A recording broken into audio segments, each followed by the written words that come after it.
ask or a comment you want to make, and I'm going to try to, as often as possible, let you guys say something. And then if something comes over the intertubes, and these guys up there are going to try to interject. We don't know how many times that's going to happen, if it's going to work, if it's going to be stupid, but hey, it's a grand experiment. Thank you for your vote of confidence. But these are volunteers. They have the wireless mic. At any time, you guys can talk to them. When I have a break, I'm going to talk to them, and we'll see what happens.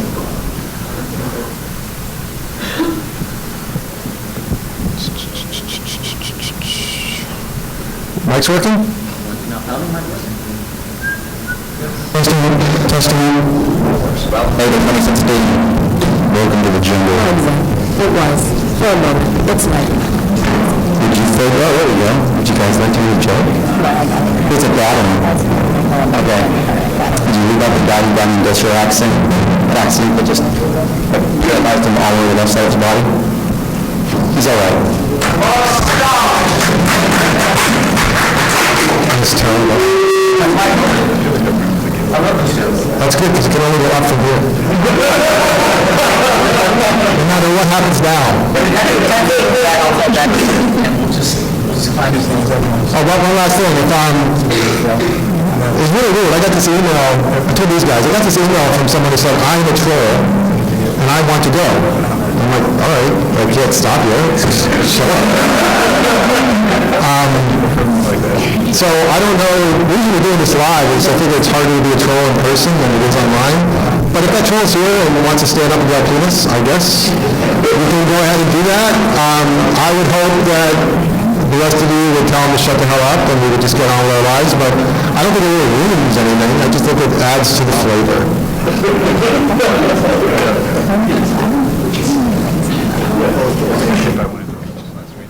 Is there like correction? Are we late? 2 minutes.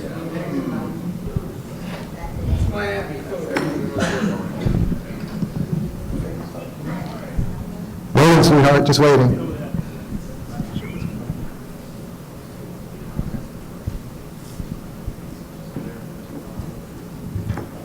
That's a fine timepiece. Yeah, well, it's better than the phone. Sometimes the old ways are the best ways. That right there with you.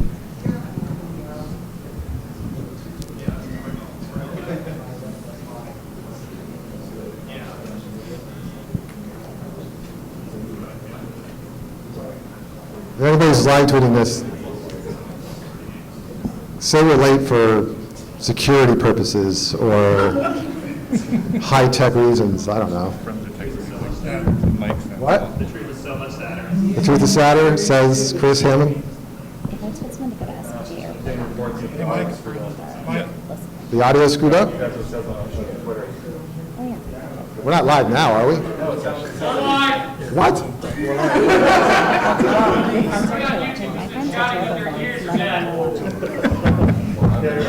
You are joking, right, John? I can't see your face. Hey, we're much better. We're golden. You can go. All right. I guess, according to the tech people, we are live. Welcome to AirPlay. This is the first live and live streaming GamerGate debate. My name is Michael Koretsky. I'm a national board member with the Society of Professional Journalists. If you have no idea what the hell I'm talking about, go here, SPJAirplay.com, and follow along. AirPlay is really a series of 3 debates. The first is the shortest, and it's right now. We're going to attempt to answer this crucial question. What the hell is GamerGate, and why should I give a crap about it anyway? Here to help you give a crap about GamerGate is our panel. Representing GamerGate, as chosen by GamerGate, Allum Bokari, Ashe Schow, and Mark Ceb. And in true journalism fashion, we're going to give them 30 seconds to talk about their entire life. Allum. Hello, I'm Allum Bokari. Can you all hear me? Yes? Good. I'm a writer for Breitbart News, and I got interested in GamerGate sort of when it first arose, because it seemed to me to shine a light on the growing tendency in new media, so, you know, the Gawkers, the Voxes, and BuzzFeeds of the day, to tend to engage in narrative over truth.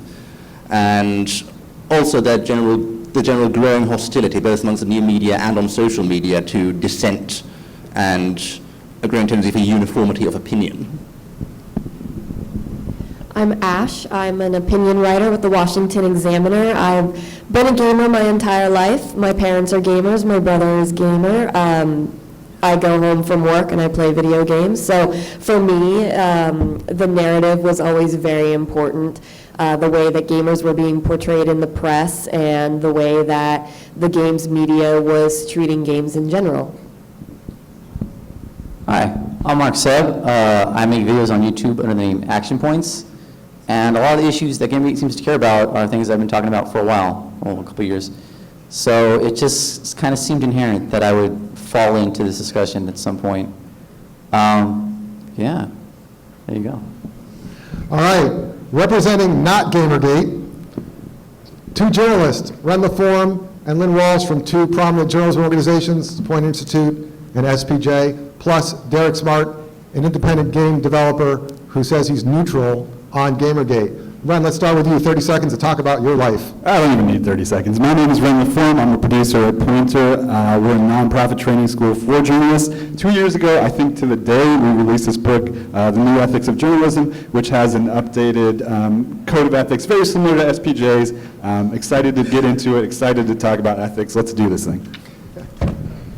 I'm Lynn Walsh. I'm on the National Board for the Society of Professional Journalists. I also am on the Ethics Committee, which we actually helped rewrite the Code of Ethics, and the Code of Ethics for SPJ is one of the most widely used, I would say, by journalists all over the world. I also am the executive producer of the investigative team at the NBC station in San Diego. Glad to be here. I'm Derek Smart. Some of you may or may not know who I am. You know what I do, and you probably know why I'm here. I've been a game developer for over 30 years, and I love this industry. I love the gamers, and one of the reasons I'm here is because I want to make sure these people don't say or do anything that they shouldn't. Who are you pointing to, the journalists or the GamerGate people? Everybody. Okay, fair enough. Derek, don't mess around. All right, so we're going to try something a little weird. If it doesn't work, it doesn't work. But we're going to talk about what is GamerGate, and I want to introduce, this is Sharon Dunton. She is president of SPJ Georgia, which is a finalist for Chapter of the Year in SPJ. She's a journalist and a mother, and she's actually here for the journalism conference that's going on next door. She knows nothing about GamerGate, so she's both ignorant and intelligent, if you catch my drift. So I would love to try this. For 3 to 5 minutes, GamerGate panelists, can you explain what GamerGate is to Sharon and why she should give a damn about it? And I'm actually going to hand her my mic, because if she has some questions, she's a journalist, she'll interrupt you and ask them. So let's see what happens. And then afterwards, we're going to ask these guys what they thought about what happened. Okay, Mark, do you want to start? Hi, Sharon. Hello. All right, so you all know what GamerGate is. Okay, GamerGate is a hashtag that was used by gamers when they found out about a conflict of interest between a game journalist and a game developer. What makes this different from past incidents, of potential conflicts of interest, is that when people try to discuss it, there was this concern, not a concern, but a focused effort to sort of paint the discussion as harassment. So it just, Streisand effect, it made things worse. So you're talking about exchanges between gamers that became uncomfortable for some people. Is that correct? Can you rephrase the question? Well, for example, gamers are having conversations between each other when they're playing games. Is that correct? Well, no. So or is this a whole different social media? Kind of social media. Okay, so most of the communication happens online, whether it be through Twitter, emails, articles, blogs, etc. And as some of the other panelists might tell you, there's generally this view or attitude to sort of kind of an anti-consumer attitude within the games media. So there's been little way for a dialogue between the consumer or the audience and the journalists who cover the games. So yeah, when they try to open up, when we tried to speak to them, it just was not happening. What do you mean by consumer? Consumer, people who play games, gamer or consumer, whichever Okay. term you could like. Okay. You want to add? Yeah. Well, I want to go into, I guess, briefly how it became deemed a harassment movement. I mean, there was the developer and the journalist that were dating, And after the breakup, when there was a breakup article written, there were some trolls. This is the internet. There are trolls. It doesn't matter whether you were a gamer, whether you were a Republican, whether you were a Democrat, whether you are, any group that you can belong to. There are trolls among that group because it's internet breeds anonymity, kind of breeds hostility you don't have to see. So after the breakup, there was something written. She did receive some harassment. And the media loves a harassment narrative, especially a harassment narrative against women. So they took that and they ran with that. And meanwhile, the bulk of gamers were really concerned about the conflict of interest. And so while they were trying to discuss this, the media was running with the harassment narrative. And then any gamer who was trying to discuss the ethics and the conflict of interest was being labeled a harassment. So they created the hashtag so that they could try and discuss the conflict of interest and the ethics. And it didn't, that's what they're trying to do, but in the media's eyes, it's still a harassment movement. What do you mean by the media? Well, the games media especially, and the broader media that, would report on what the games media was reporting. Okay. So is GamerGate, or is this all trying to rebrand what gamers are all about and this social media? Is that what you're doing? You're trying to rebrand or tell people that this is okay and there's really not things going on that everybody thinks it's going on? I mean, no, not really. I mean, GamerGate, if you approach anyone who would say they support the ideas of Gamergate online, they'll be very open. They'll tell you as much as they can. Like Michael's commented before, you can't get them to shut up sometimes. But no, it's not an idea of rebranding gamers. It's just the idea that we want our media to present a fair image, whether it be something in favor of the developers, something that does right by them, or something that gives us the information that we hope, would, allow us to make good purchases or just understand our community and industry better. Okay. Yeah. Also, I think it's fair reporting. So, I mean, when Gamergate began, it was just a discussion about a potential conflict of interest between a game developer and a journalist, Nathan Grayson of Kotaku. Instead of discussing this or reporting on it or engaging with their readers, games journalists decided to say all of these ethics allegations are a veil for misogyny and harassment of this female game developer. At the same time, there was censorship of discussion happening on a range of online gaming communities, which very rarely happens, or at least it very rarely happened back then.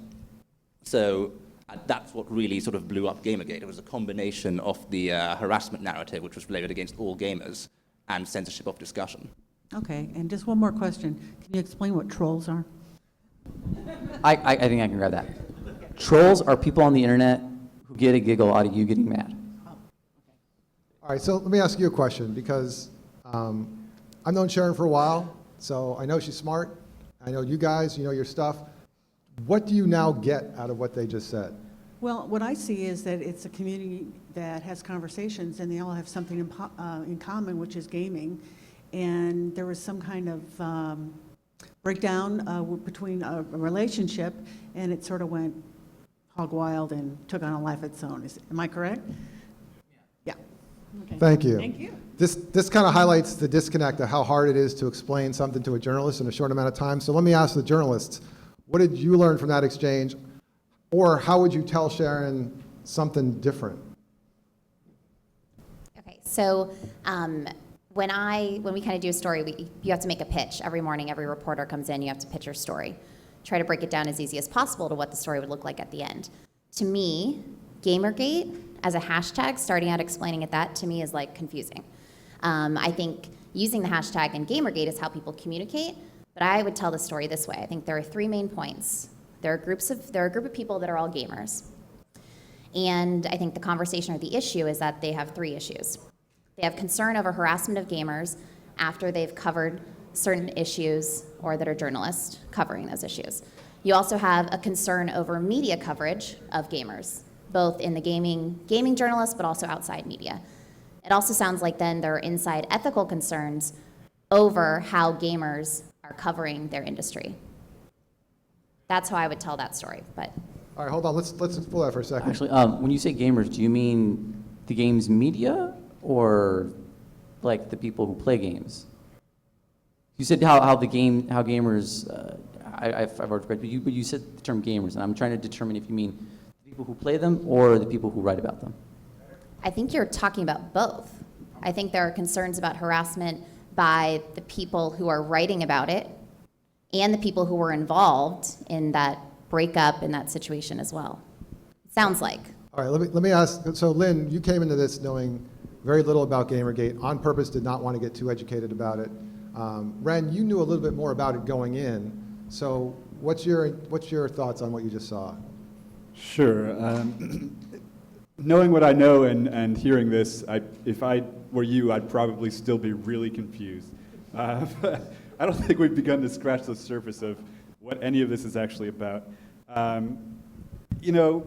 But back to your points, as a journalist, approaching this as a journalist, because that's how I'm supposed to be approaching this, right? That's why I'm here. So this kind of sprung out of this blog post after this breakup. This guy said, my ex-girlfriend was messing around with these people in the industry, and it's unethical and all that. I mean, as a reporter, that's so much easier, and it's something I can actually cover. But the idea that there's this hostility towards gamers and the gaming press and all this, I don't even know how to begin to approach that as a reporter. So it seems really obvious to me that you can't report on an idea. It's like saying there's corruption in government. That's not something you can launch a story from. That's just an idea. You need a specific example, and the example in this case is just this story of a relationship. And I think it's really easy for me to see, at least, why at the outset it was painted as this harassment. Well, it was initially a story about that relationship. It then became also a story about collusion or industry-wide corruption, when a mailing list containing the editors and journalists at some of the biggest gaming publications was leaked, and the conversations were made public. That's when people decided to started to question, well, are games journalists coordinating too much? Now that's going to be one of the ethical topics, I believe, that you guys are going to bring up. I want to ask Derek, you just heard all the GamerGate people and journalists talk. How would you explain this to Sharon, or how did you come to understand this? Well, I'm going to give you the short version. These people are all writers, they're all journalists, they have a certain amount of training. I'm just a game developer. Now, the very short version is this. When this whole thing started out, two people were in a relationship that went bad. And one of the people in that relationship got mad, went online, and wrote all this stuff. It's like the cops come, this is a very simple version. The cops come to your house, they get a call about a noise alert. They walk in there and they find drugs. Now you're talking about the drugs. Nobody cares about the noise. That's what happened. And all of a sudden, because there was a journalist involved, and because this person was a game developer, the whole thing took on a life of its own. And it stopped being about a private matter. It started being about something that was, to some people, relevant enough to make a lot of noise about. Unfortunately, as these things go, there's one version. It's like an octopus. There's one version, and then somebody makes something else out of it, and then somebody makes something else out of it, and the next thing you have 10 different versions. And by the time you try to find out which of these 10 versions is true, the one that has the most, the one that people promote, that has the most relevance in terms of how much noise it makes, and how much it casts people in a poor light, because that's what, nobody cares about all the good stuff these days. It's all about the bad stuff. The bad stuff has more traffic online than anything else. So once the bad stuff came to the top, that's it. It just went on about harassment and misogyny and all the stuff that was clearly nothing to do with the whole thing to begin with. I'm sure that cleared it up for everybody. I get it. One thing I'd like to add to that.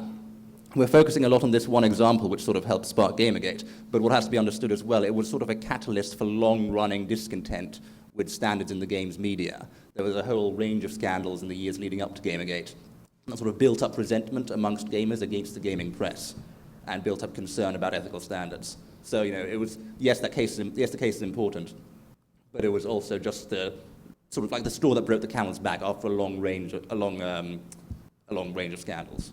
So what we're going to do in the afternoon debate that starts at 1 o'clock after lunch, we're going to be diving deeper into what is GamerGate, because the afternoon panelists, same on this side, different on that side, are going to talk about how to cover online controversies. And part of that is how you define it.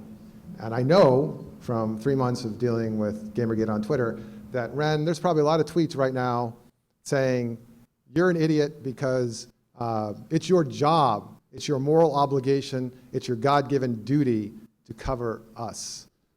I hear the chat's really great. So in the afternoon, this is my little tease, we're going to dive into that topic. For now, I want to talk about, is the gaming press ethical? So these guys, the GamerGate panelists, we asked them to come up with 5 case studies, 5 examples of what they say are unethical practices by the gaming press. We're going to break those down with these guys. First, a little warning, and I've gotten a lot of tweets and emails about this. This is not an Oxford debate. There's no script. I'm not a broadcaster. This is not CNN. We're just having a conversation here. So our goal with this is threefold. First, GamerGate is going to outline their examples. We're going to find out from these guys who are ethics experts if it's even a violation at all. Second, if it is a violation, is it a high crime or just a misdemeanor? And third, we want to have enough time at the end so we can talk about how to fix things, how to make a good gaming press better or a bad gaming press good, depending on your outlook on life. All right, so let's get started. You guys submitted 5 examples. You guys got those about a week ago. We're told not to incredibly study it, but just to familiarize yourself with it, because the goal here is still to talk about this stuff for mainstream journalists and their readers. This is not for GamerGate. This is not for GamerGate critics. So who wants to start on GamerGate and outline as succinctly as possible case study number 1? Well, I can't guarantee it will be succinctly, but I will start.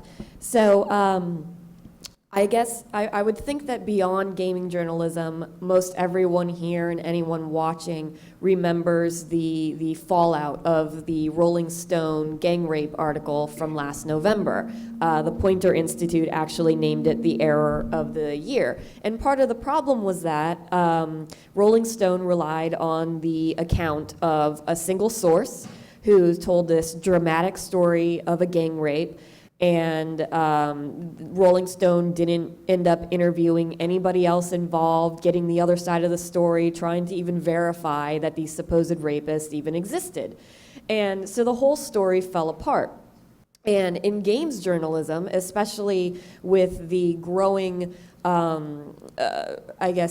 fallback and acceptance of this gamers are misogynists who hate women, and men in the tech industry are just out there hitting on women and harassing women and raping women, and it's just this, women are just such victims now, that the same sort of Rolling Stone lacks of ethics that led to that story falling apart has been occurring in games media. And so the first example I want to give is of Max Temkin, who, not a video game, but created Cards Against Humanity, which we all play every time we're drunk because it's an awesome game and it's hilarious and it's fun. So all of a sudden, Temkin gets accused of having raped a woman 8 years previously in college. She makes this accusation on Facebook. She doesn't go into any kind of details. She just says, you guys have been sharing his work and he's my rapist. And that's all she says. She doesn't give any details whatsoever. Well, games media runs with this as Max Temkin accused of rape. The Kotaku article it was a Jezebel article that wrote about it. The headline was, Cards Against Humanity creator faces sexual assault accusations. I mean, it said accusations. It was a single accusation on Facebook, which already breaks the SPJ ethics to not mislead in a headline. And so they just run with this story despite there being absolutely no evidence of this having occurred. Now, to be fair, there's no evidence it didn't occur, but the onus is on the accuser in these cases to prove that something actually happened. But despite that, nobody tried to actually interview her or to interview any witnesses or to even, really talk to Temkin about it. He had stated a defense on his own blog saying, no, this is totally patently false. And not only did he assert his innocence, but he also acknowledged that maybe he hurt her back then because they apparently just talked and made out a couple times, and then he never called her back. Like, he just stopped talking to her and answering her texts, so maybe that hurt her. But what happens is people on Tumblr start saying he's a rapist and he's this awful person, and he guaranteeing that she's a victim despite no evidence of this. And then you have the Jezebel article that actually says he's facing accusations as if he's Bill Cosby with multiple women coming out when really it was only one. So then you have a Kotaku writer, Patricia Hernandez, which will be discussed by Mark later as far as conflict of interest. But you have Patricia Hernandez on Kotaku who comes out and saying that he responded the wrong way, whereas basically saying he shouldn't have defended himself, he should have been talking about consent and the broader discussion of consent. That article created such a backlash that Kotaku's editor-in-chief, Stephen Totillo, made a comment on it about, it's one of the worst misfires on the site since he's been the editor-in-chief. Patricia had a good intent with writing that article, and but she kind of went the wrong way with it, and of course Temkin should have defended himself. So Patricia Hernandez ends up rewriting the article, but it's really not that much better. It's still about what he should have talked about while he was defending himself, which is basically to take responsibility for his crime. Just to jump in real fast, it's basically an assumption of guilt. Right, guilty until proven innocent, and he'll never be proven innocent. So he'll never be proven guilty, but people don't really care about that. So you then have, a month after this, the New York Times writes a favorable article about Temkin, and Gawker comes out saying, remember when the Cards Against Humanity guy was accused of rape? And they're upset because the New York Times wrote about Temkin, but didn't include the accusation. Because again, there's no evidence that that occurred, and it was a single Facebook post. Hello? Turn off my mic. Are you saying this is about Gawker now? At this point, yeah, most of these examples do involve Gawker. Just to be clear on something, Lynn Walsh and Ren LaForme, what's your opinion of the journalistic value of Gawker?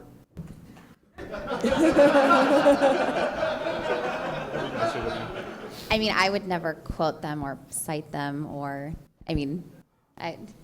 Yeah, they've done some really great work. Like the Manti Te'o story was amazing. There are a few other cases like this, but as far as journalistic integrity goes, maybe not the highest out there. Right, but I mean Gawker itself, but then Kotaku is they have 12 million monthly views. I think it's 12 million monthly viewers. Right, so Kotaku, as far as games journalism, it is a site that people go to, and it is a site that gets a lot of traffic. So okay, I guess my question is this: you gave a very long, impassioned, and detailed case study, but I'm wondering, because it had so many moving parts, how much of this have you digested?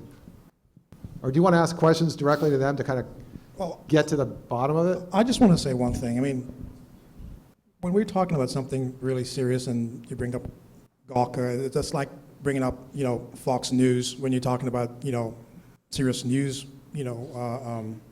discussions. I mean, there are different kind of sites that write different things, and they all have different standards. And what people tend to forget is all these people are all people. You can't hold somebody to a different standard if you want to hold somebody else, especially if Well, a journalist. Actually, let me ask a question, because Ashe also mentioned Kotaku, which is, for those who don't know, a very large gaming website. It's run by a guy I had several conversations with, who's a Columbia journalism grad. For a game developer, how legit is Kotaku to you? Well, they're pretty legit to me. I mean, again, it's all this. I mean, everybody holds the New York Times in highest esteem and a whole bunch of other publications. And again, a lot of times the different stories that ring true with some people, some hit or miss, but they're more hits than more misses. So Kotaku, Gawker, all these media outlets, they're all written by people. And there's all people who have different personalities, they have different beliefs, they have different aspirations. So it all depends on who's writing what and when, and how that goes. So whether it's Gawker or Kotaku or the New York Times, I think people need to look more about the people who are writing these pieces as opposed to the platform they're using to send these pieces out. Isn't it the job of a publication, though, to impose some level of standards on its writers to make sure that accurate reporting happens? Well, first, before we get into that, I actually want to just get a clear understanding of this example. So we're talking about the creator Cards Against Humanity, and you are specifically, can we cite one part of this? Can we cite Kotaku? We are talking about gaming press. So if you were going to give me the bullet about your concerns on ethics in the Kotaku version of this story, what would you tell Ren, Lynn, and Derek? How would you, or any of you guys, how would you congeal this to the essence of the ethical problem you have with it? They didn't minimize harm. They have a tremendous outreach, and they ran an accusation and did very little to, So what exactly did Kotaku do that you think is wrong so that these guys can respond to it? Give me a couple of sentences just about Kotaku. Well, I mean, Kotaku is to say that he responded wrong. His defense was wrong, that he should have just accepted that he did something wrong and then talk about consent or whatever Kotaku felt he should talk about, rather than him actually defending himself. What do you guys think, Ren or Lynn? Do you understand what's going on? Do you have questions to ask them? So are you wondering if we believe that that specific article by Kotaku was ethical in their reporting? I mean, is that kind of the question? Right. Well, any of these. I mean, the Jezebel one as well, or reporting on this in general. Because Well, we want to stick to gaming press for this section. So I think, is Kotaku the one that you have that's gaming press related? Sure. Yes. Okay. So, and that's fair, because that's one of the Right. biggest gaming sites out there, if not the biggest, correct? Yeah. It's pretty. unfortunately. Okay. That's, so. But hang on, but hang on a second. Sure. I think we're missing something very important here. Now, every publication has an EIC who, I hope, gets to read these articles before they run. And in the case of the Kotaku one, it ran, somebody had to have vetted it, and then it had a huge fallout, and then they went back and said, hey, this is all happening, maybe we should, maybe there's something here. So Stephen goes out and says, rewrite it. So, I mean, I refuse to believe that any of these publications allow these articles to go online without them being vetted. Because if that's the case, then it's a whole different problem. No, exactly. I mean, this is the case like just in the Rolling Stone article where you had an editor, you had a bunch of editors and fact checkers who all looked at it, and then for whatever reason, they decided to run with it anyway. I mean, Totillo actually said that he had edited it like really quickly while he was, on the way out somewhere else, and he edited this is exactly what he said. I edited that story in a rush and have regretted it ever since. So Okay, so hold on. So this is a case where Editing a story about a rape accusation in a rush, probably not a good idea as a journalist.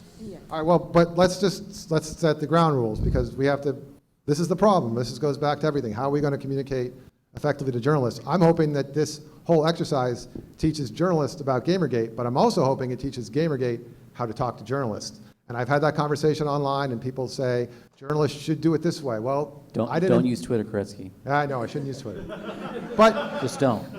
it's a hashtag, pal. So the point is No filter. that here's the situation that I want to ask Ren and Lynn. You have an editor who admits there was a mistake made.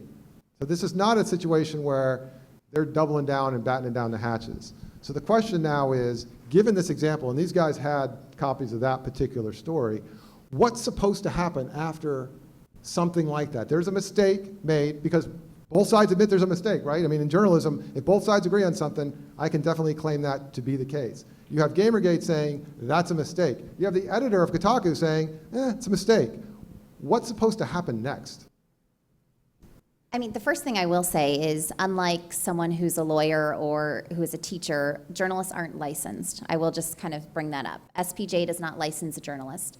It's guidelines. We are here as a resource. Pointer, same thing. No one's handing out licenses. So if someone does write something that's poor, they don't get their license taken away. They may never get a job again, because actually in this industry, everything's based on your reputation and people believing that what you're writing is ethical, accurate, and true. So supposed to happen is kind of, I just want to kind of clarify that.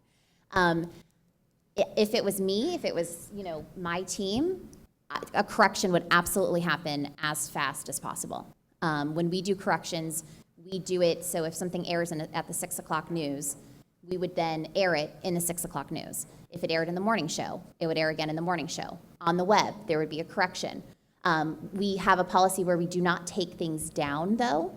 We will correct things, and we will say there was a correction, and the link to the earlier article will remain.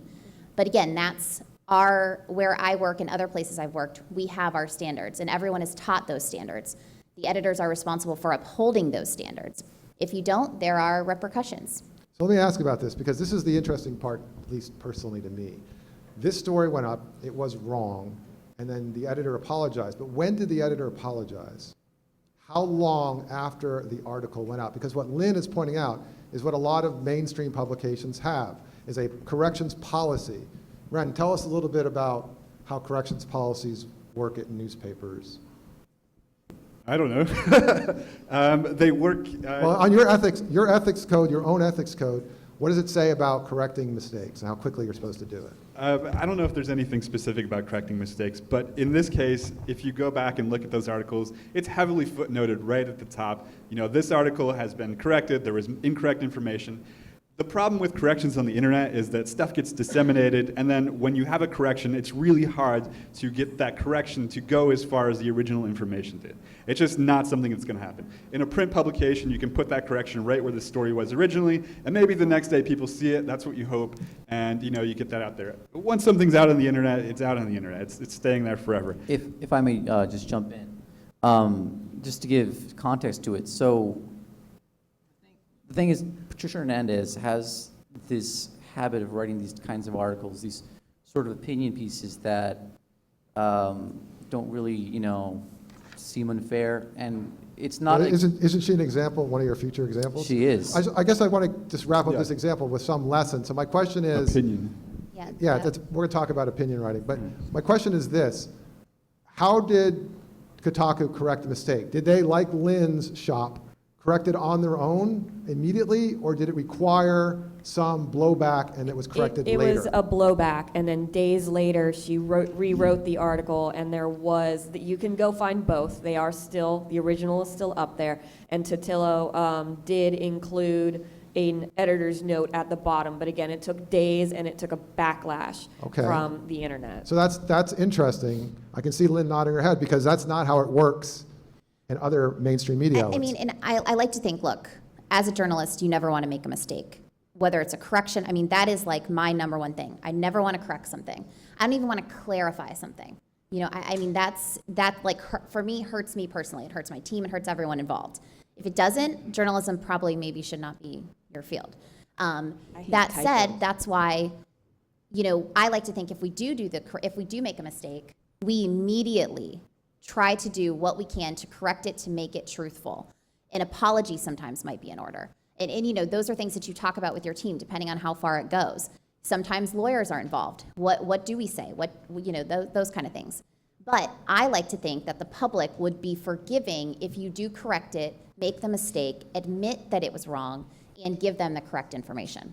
So basically, though, what I'm hearing is that there didn't seem to be, maybe there is now, but there didn't seem to be a policy in the gaming press similar to what you have at your station, which is investigate any claim of a mistake, correct it immediately at the top, and then explain and apologize.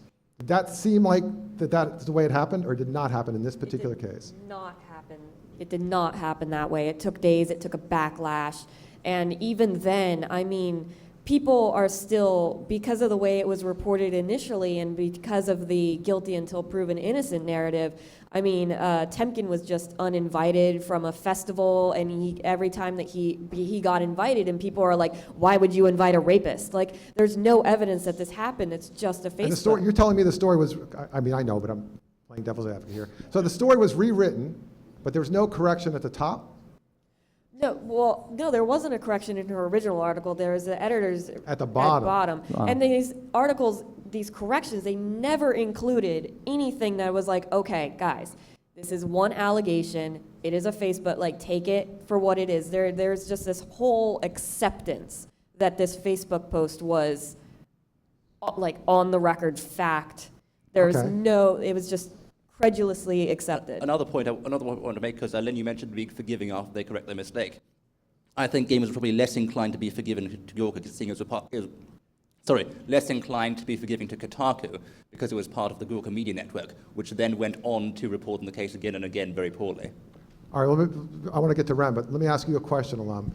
If Kotaku and other gaming media outlets that have angered GamerGate did what Lynn said consistently, because they're going to make mistakes, we're all human beings, and Yes. journalists write the first draft I of know what history. you're asking, yes. I can explain. Are you saying if they corrected all their mistakes, apologized for their past mistakes, and would gamers be forgiving? Right, because I will tell you this. I had a conversation with Stephen Totillo, and I asked him to give me he didn't want to be here, and I asked him to give me on-the-record responses to your GamerGate's 5 examples, because Kotaku is kind of woven throughout those. And he basically said no. And without violating any confidence, I don't think I am by saying that he feels that this environment has gotten so toxic that even when he does issue a correction, no one will believe him, and it's gotten so bad. No, my question, I'm not asking you to judge that. What I am saying is, if it happened like Lynn said, could Kotaku lower the volume for future mistakes it makes? And how many times would they have to do that Right. before it would be Until they forgiven? stop having to do it for every article. Yes. See, what I think Stephen is trying to say is that nothing Kotaku can do at this point will win back its trust with gamers. And I've heard similar things, that there's no point, having a dialogue with gamers, they'll hate us anyway, etc., etc. This is what I hear from some games journalists. But that would be a persuasive argument, given the level of distrust that gamers have for the games media. But there is one example where a games news site did change their ethics policy, did apologize for past mistakes, did up the quality of their reporting, and managed to win back trust with gamers. That site is called The Escapist. Okay. The Escapist magazine at the start of...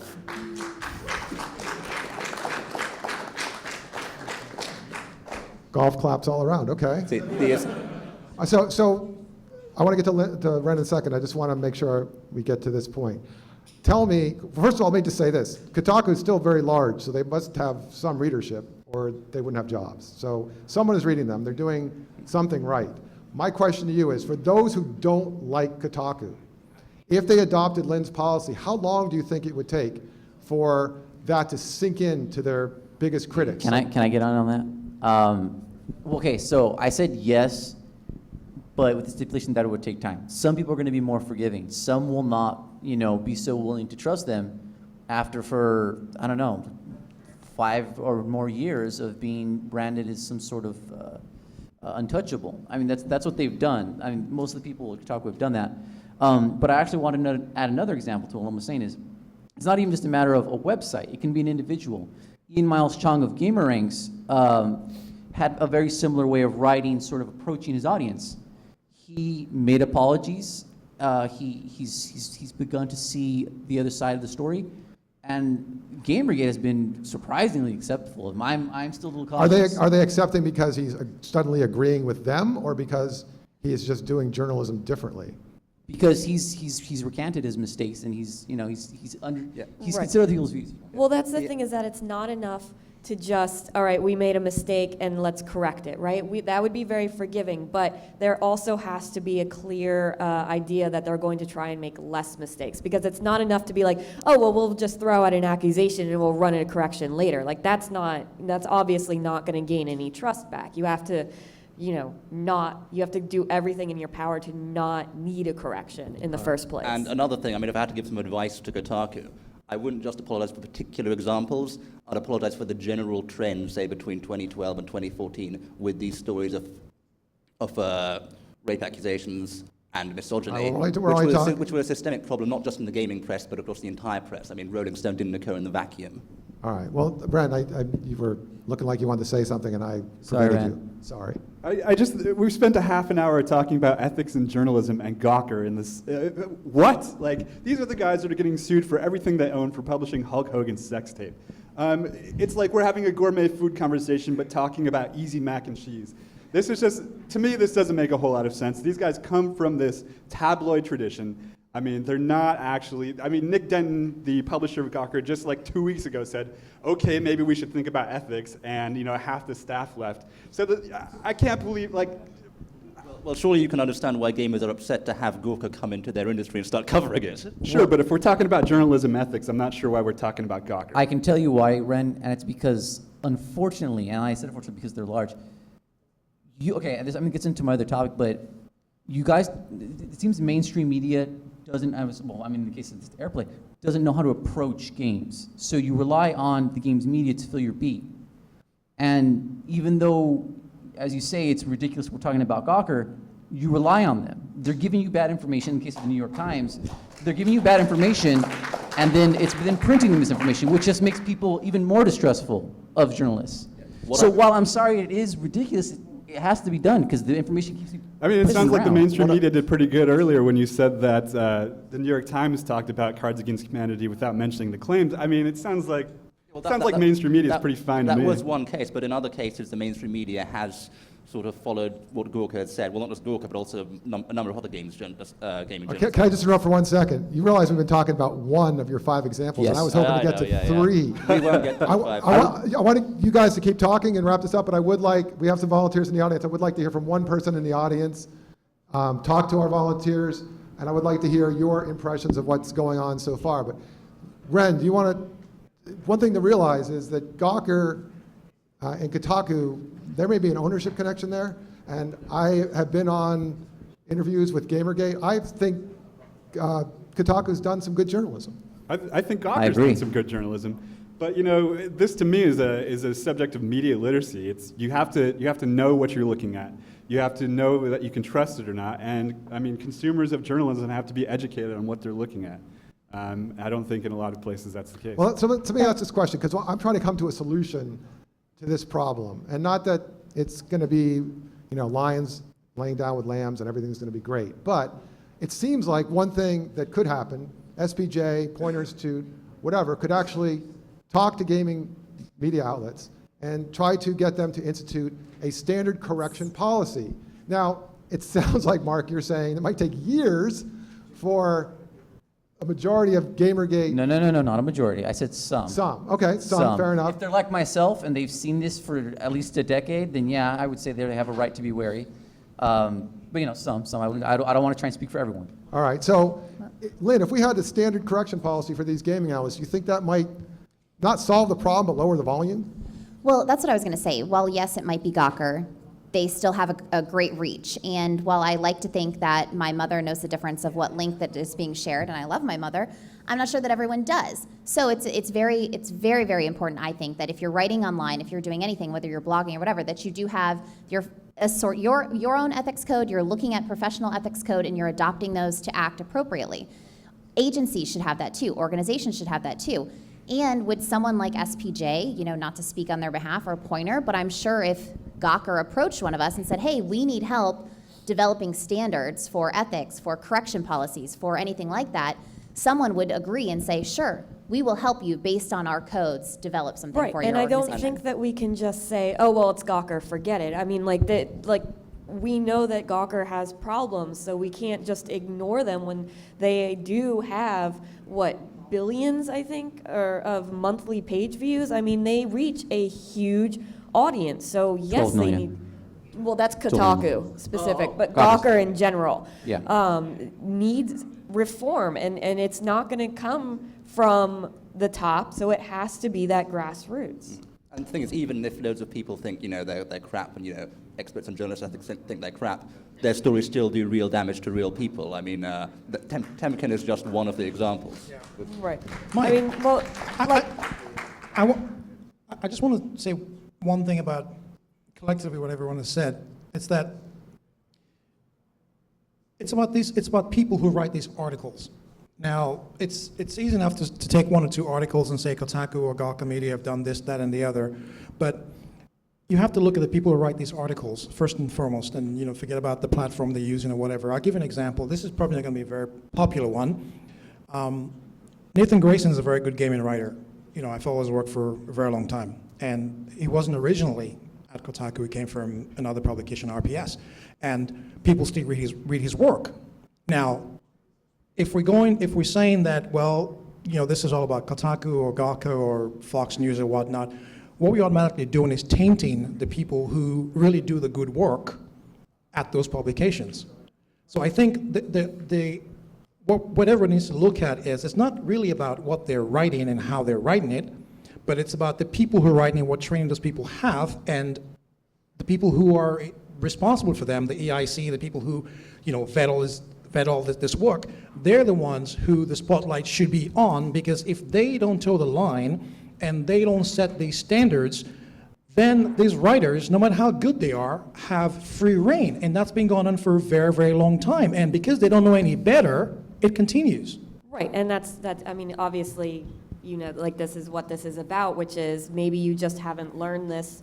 This is a learning experience, so this is how you fix it. And a lot of these games journalists do need to understand, especially the amount of damage that they can do to people's lives. I mean, Temkin now is constantly, whenever there's an article written about him that's maybe not in the New York Times, but whenever a games journalist, they say he's an accused rapist. You've got this whole Twitter campaign that just knows him or just refers to him as a rapist. And if you want to see some real world, I mean, you look at what happened with Brad Wardell, where Brad Wardell's our next example, right? Well, yeah, I mean, I might do quick because they have different types of Okay, examples. well, because here's the thing. Fire it off, Ash. It's almost 11. I want to get one comment from an audience member, and I want to move on. All right, so identify yourself any way you want and say whatever you want, briefly. My name is Paulo Munoz. I am known as Game Diviner on YouTube and on Twitter. Hi, Paula. I want to make one comment, especially to Mr. Ren LaForme. I know you put Kotaku and ethics in one sentence as a mockery of what Gawker is, but I want to remind you one thing. Gawker destroys lives. There's a big reason why many of us in GamerGate are anonymous, because Gawker will destroy people.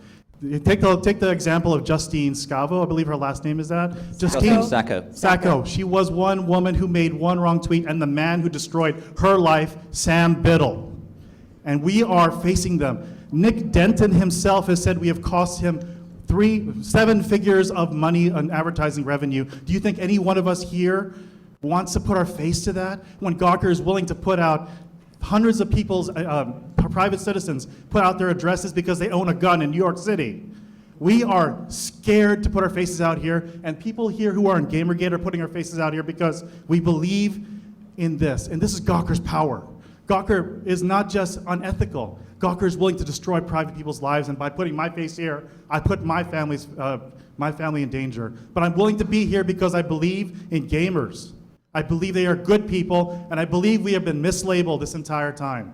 So please do not dismiss this by saying Gawker shouldn't be unethical. So thank you very much, Mr. LaForme, for being here. No, thank you for standing up and saying that clearly. I'm not saying that Gawker is not a thing that, has some power and sway. I think they should be held to a higher standard, and if they want to, get some help with ethics, I'm sure that Pointer or SPJ would love to help them. I mean, honestly. If I can say something really, really quick, Trent. I actually don't mind if Gawker wants to write horrible things, if Kotaku wants to write horrible things. It's the fact that they have that reach. That's my, and then if we want to say they're not accountable, then we need to make sure the people who spread the information, the people at the New Yorker, are the ones who will uphold that higher standard. I mean, there are two alternatives. First, school can improve their standards, or people can just stop believing them. I mean, either one will work. All right, one more comment. This one's from a recent journalism graduate. I have a question, actually. It sounds to me like, obviously, Max Temkin type coverage isn't exclusive to Gawker, and it's not the first time Gawker has unfairly scrutinized someone. But I don't think that it sounds like this problem is exclusive to gamers either. It sounds like people of all industries are unfairly scrutinized by certain media outlets, like you pointed out, others don't. No, you're absolutely right. I mean, there's this narrative, and this specific example goes into the narrative of women as victims, and I guess you could almost call it rape journalism when it comes to the Rolling Stone style. So yes, that is a much broader issue of games journalism and journalism as whole. We'll have some other examples that are much more game specific. Yeah, and so are there certain elements of it that make it, it's more unfairly, I mean, there's more unfair coverage towards gamers? What elements of it makes it different from every other person that's been scrutinized? Well, I think it's because gamers sort of stood up against these sort of narratives. They were like the first large group to do it. So a lot of the journalists and commentators who had bought into the narrative already decided, well, okay, we're going to smear these guys as, misogynists and bigots and harassers and so on. Well, also in our other examples, why it's different is, he'll get into this, but the issue of developers dating and colluding with journalists for favorable Publisher coverage. pressure on the AAA scale, and then cronyism within the indie scale. Right, which is, I mean, I'm sure It happens. sounded crazy and weird, and I'm sorry. I'm sure it happens. If we get the time, I swear I'll break it down. I'm sure it happens in regular journalism, but it's like, it would be like, so I cover politics, so it would be like me dating or having a best friend in a senator's office and then doing constant favorable coverage of that senator. I mean, you don't do that in regular journalism, but that's what's happening in games journalism. That was a great answer. Thank you for the question. And I think we have an example of that, if we can actually succinctly get to it, because I want to get through at least 3 of our 5 examples. So can we get another example succinctly and actually spin off more conversation from it? If it's me, yeah. I can get it fast. Which one do you want? Oh, really? The gauntlet has been thrown down. Yeah. Let's hear it. Well, which one do you want? Do you want... Okay, so I guess we just mentioned Patricia Hernandez. So in the case of Patricia, and before I go further, I just want to say, I'm not going to lie to myself. I said it's going to be succinct. I know. Kotaku has done good journalism before, way back when they were large enough, and the industry publishers would try and blackball them because they wouldn't, do things they wanted, and they would stand up against that. But it's of recent that they've started to, do these shady things. But anyway, Patricia Hernandez wrote 6 pieces that were favorable to an indie developer. What developer? An independent developer. Okay. An independent developer is someone who makes games without the financial support of like a large company, like a publisher. That would be like Derek, right? Yes. Doesn't Derek, perfect, have a huge corporate board behind him, goes off. He's a and does free things. artist. He has his vision. Okay. He's not restricted. And just to be clear, in the gaming culture, what are the status of indie game developers? Are they considered minor league or like heroes or whatever? Well, it's as Derek would probably tell you, it's kind of both. I mean, recently indies have gotten a lot of attention, but there's a lot of people who've been working at it for a long time and just don't seem to get any spotlight. And that's really mainly because of these conflicts of interest. There's a sort of this self-interest that these journalists have with various independent developers. So back to the example of... Right, 'cause I have a feeling that Derek is going to have an opinion on this one. But no, I would love to hear it. I'm sure he's got much more experience on this than me. But in the case of Patricia Hernandez, she had written a piece of a person who we found was her close friend, 6 pieces that promoted the person, and was also her roommate. Now, you'll have to forgive me because I don't have much journalism experience, but I'm pretty sure you're not supposed to promote your roommate. Well, let me just I have add. a question. I'm sorry, go ahead. Yeah. Did she disclose her relationship? No, not until GamerGate got involved. So here's basically I asked Stephen Totillo, the editor of Kotaku, about this. He did respond, but he said it was, quote, off the record, not to be posted, quoted, or shared. You see, that's funny because I ethics. know Stephen Totillo said the opposite. He said that he always assumed that his writers would then go and then tell him if there was a conflict of Well, interest. so what he did do is he pointed me to something that he had written about this before. So this is his response to what they're saying. Patricia had messed up in writing about some friends and former housemates without always acknowledging they were friends or former housemates. She thought some of it was obvious and other cases didn't think it was relevant. Her passion for covering interesting games, big and small, should be obvious to anyone who regularly reads Kotaku. And I don't think at all she was ever plugging work she didn't think was cool. But disclosure is good to ward off even the appearance of impropriety. That's why, back in August, after I tweeted about my standards for disclosure, basically, if you think readers would want to know how you know a person, then you should tell them. And after people dug through her entire Twitter history to raise questions about some people she tweeted with, we then applied updates to some of the articles she had written. Mind you, Patricia is someone who has been harassed by people who dislike her work and spread fake articles to discredit her. She's had to deal with a lot of bullshit along the way, all the while writing some of the best and most interesting stories about games month in and month out. But isn't that what a journalist goes through? Well, I just wanted to, I wanted to give Lynn and Ren some background. Sure, So sure, basically, sorry. this is another example. These guys picked out this example, and I went try to get to the source, where the editor-in-chief is admitting that something was wrong. However, there are nuances in that response that I wanted you guys to address. Well, I was going to say, if I have a reporter and they want to cover a restaurant, or we're doing an investigation on the restaurant's, I don't know, cleanliness, if they have any ownership or their friend has any ownership of that restaurant or any connection, they absolutely would not work on that. Not only would they not work on it, but It's a nice feeling. Journalists aren't used to applause. You guys should really like GamerGate. We do this sort of thing a lot. but not only would they not cover it, because we have instances where we ask reporters to disclose any kind of any involvement they have, whether it's volunteer, it might be a local community group, whatever it is. And if anyone is covering that in the newsroom, they are not associated with it, they're not involved in it, they're not involved in the notes. I've had meetings where we ask a reporter to leave because of their involvement with a nonprofit or something, and that's our standard. And I feel very, very, we're very strict with it. And I think what happens then, it doesn't put me as an executive producer or an editor in a position where the team's worked months on something.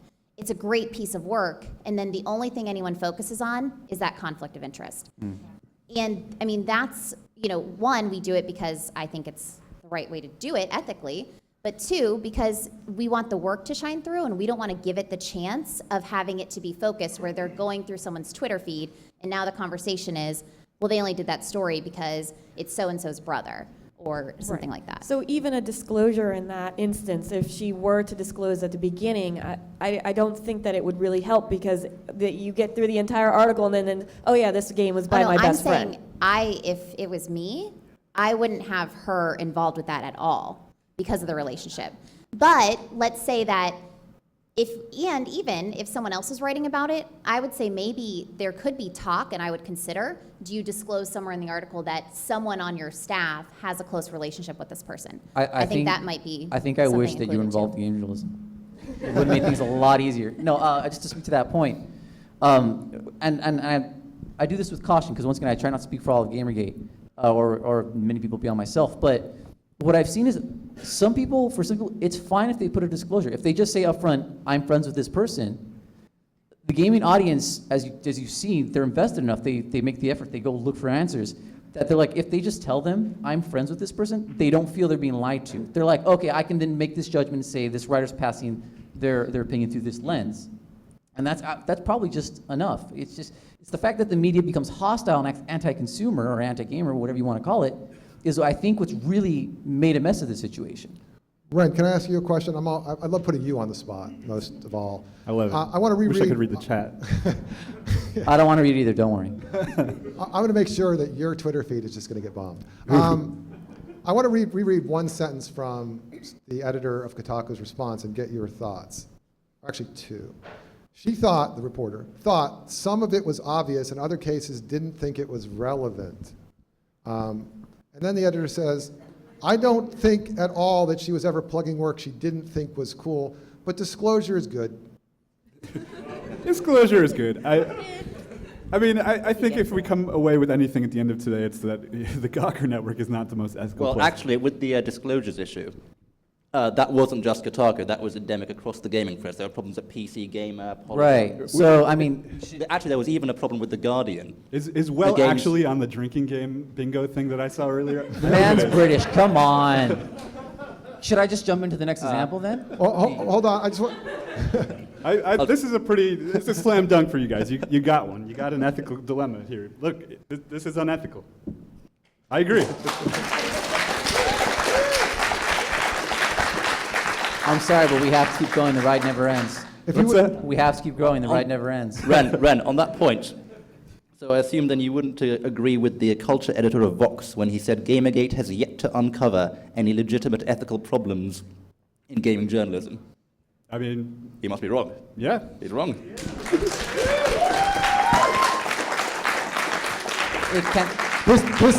I have to say, this is great. This is a rarity where journalism or GamerGate actually does anything definitive. I'm telling you, if you guys just talk to us more. All right. Don't on Twitter so much. Did you have anything else to say about those comments? Because You're smarter than me. Go ahead. no, I don't know about that. But I think you can't, and I love the reporters I work with, but because they're so involved with the story, they're gathering the facts, they're sometimes not thinking of the bigger picture. That's why it is very important for the editors, for the producers, for news directors, whoever it might be, to be thinking about these things for them. And I literally will ask those questions to people. Do you have any involvement? Do you know this person? How do you know this person? How do they know this person? And you do all of that, and I do all of that because I do think it's important, because I want the story to shine, and I don't want someone troving through Twitter feeds and talking about relationships. So I think as an editor, you have that responsibility, and that is kind of your goal, to be looking at the bigger picture of how the story and the relationships are involved. And it's not the reporter's fault, they're just focused on a different aspect of it at times. And speaking of the broader picture, I want to point out that Patricia Hernandez is not the only example. Like, we cured her, it's all over. I mean, there's, like, what are we up to? Dozens upon dozens of Are you asking for a examples? number of possible conflicts of interest? Because Patricia had 16 and Nathan Grayson had 21. No, people with conflicts of interest. She's not the only one. Yeah, if you guys Curing want to her see... doesn't cure the issue. There's dozens of other games journalists with many, many conflicts of interest. There's a website called deepfreeze.it where people have gone and tried to find all the conflicts of interest. And, you know, it's not saying they're horrible people or they're guilty. Just here's the information. Take a look at it.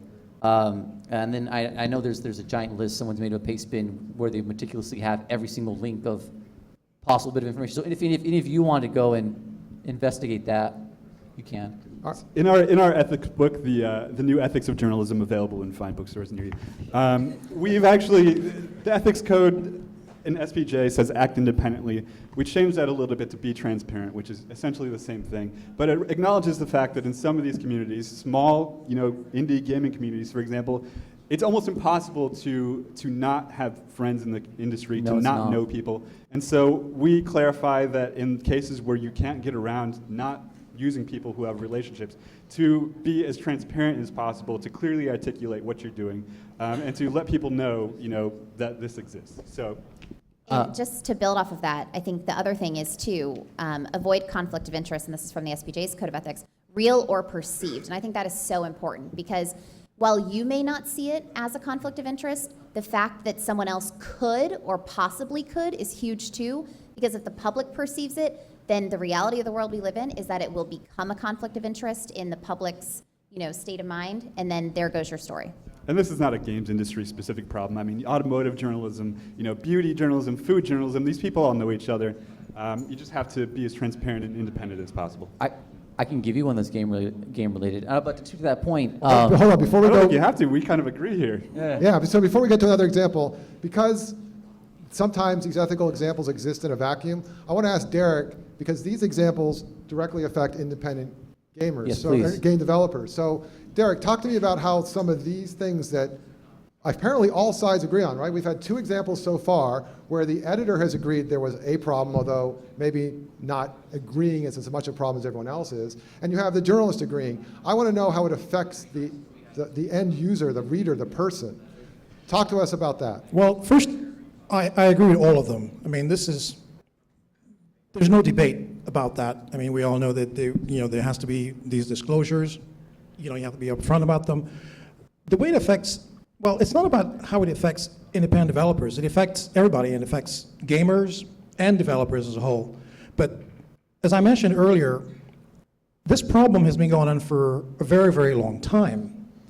And unfortunately, there's nothing you can do about it. I mean, if anybody was able to go back, let's say, I don't know, 20 years, okay, and you ran all these background checks, you ran all this conflict checks, you would find that almost every single person, whether it's a reporter or a game developer, is 6 degrees connected to somebody. And the other thing about it is, I've written several articles about this, because the industry it's so insulated that you find some of these reporters and these writers, they stop writing and then go work for a video game company, or they go into PR. I mean, there's a whole bunch of them. They used to be gamers, then writers, then they're in journalism. if I could just jump in there, it's like Congress. They become they're politicians Right. and they become In lobbyists. politics, we call Right. it revolving door. Right, so that's precise, so they all I think put, you're seeing Ren and Lynn smile because that happens in journalism too. yeah, but here's the thing, the gamers are very passionate about this stuff, and gamers are really loud. If they don't like Oh. something, they're gonna scream, not aware. Let's put it this way, if somebody was on Food Network and they burnt a burger, I mean, you forget about it when the broadcast ends. Gamers, you write something that's not right or something that doesn't gel right about something they love, you're going on vacation for a long time. Let me ask you about that. And we're going to take a question from online or a statement from online, whatever they can get up in the control booth. But I want to ask you about that. Why does it seem that gamers are less forgiving about mistakes or burned burgers than other groups? Why is that? You work in this field. They're obviously not very forgiving. You make a mistake in a game, you will hear about it for the rest of your life. Is there some reason they're different? Right, there's a very good reason why it's different. Gamers are unhinged. That's the first thing. Totally unhinged. You're talking about your I customers, think I have to right? resent Yes, that, Derek. yeah, I mean, they're totally unhinged. I mean, let's put it this way. For as long as I've been a gamer, I was a gamer first, then a game developer. I mean, when I figured out that, they actually paid me to do this stuff, it was all over. And I knew that the entire thing about gaming, as passionate as everybody is, as unhinged as they are, okay, and the whole thing about anonymity, if the gamer doesn't like something, they don't like it. That's pretty much where it ends. If they like something, they like it. And they're unhinged because the whole purpose of gaming, I always say to people, gaming is about drama. If you take out all the drama, all you have left is psychosis. Oh, Jesus. Okay? And the bottom line is, people are antisocial by nature. Now, if you've got a good game, games bring people together, all kinds of people. Whether it's your mother, your father, your brother, your sister, the guy down the road. Gamers is a collective entity. When you bring all those different people together, and you have that one loud voice, the fact that they all feed off each other, somebody can say, hey, I'm here, and somebody say, hey, I see you, that's what gaming is about. That's the collective. That's why GamerGate is the way it is. Because these people are all unhinged, and they can say and do what they want because they're passionate about this stuff. All right, wow. Can I respond to that super quick? Super quick. I have to resist a little bit that you said unhinged, but just 2 points why I think it is the way it is. I think we have to be careful not to confuse, someone mentioned this to me the other night, we're not to confuse online with gamers, because online, and it doesn't even matter if you're anonymous. If you go look at Yelp, people will tell you how awful your shop is or what have you. But online, people go crazy with their opinions. And the second thing is, if gamers seem more invested, which I would attribute GamerGate to, it's because unlike movies or books where it's kind of a passive experience, gaming, you interact with it. You have to be invested in it. It's not something you can really do casually for like long hours. It takes an effort. I mean, you can play Candy Crush for a bit, I imagine, but you can't. I don't think you could really call yourself a gamer at that point. But in any case, Ouch. so One of them. I'm okay. But anyway, but yeah. So there's this. It's a personal investment, I think, is what it is. So this is something that's interesting. Ren was mentioning that there are similar problems, ethical problems in many niche kinds of journalism, food reporting, automotive reporting. But maybe one of the issues here is that it's just a lot more passionate in gaming, so that journalists... Which isn't bad. It's not bad. No, I'm not saying it's bad. I'm saying it's something that mainstream journalists have to accept. Is there a question from upstairs, from online? Do you guys want to read that from the booth? Right.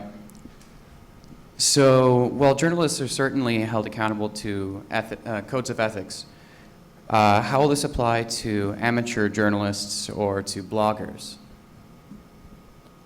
Interesting.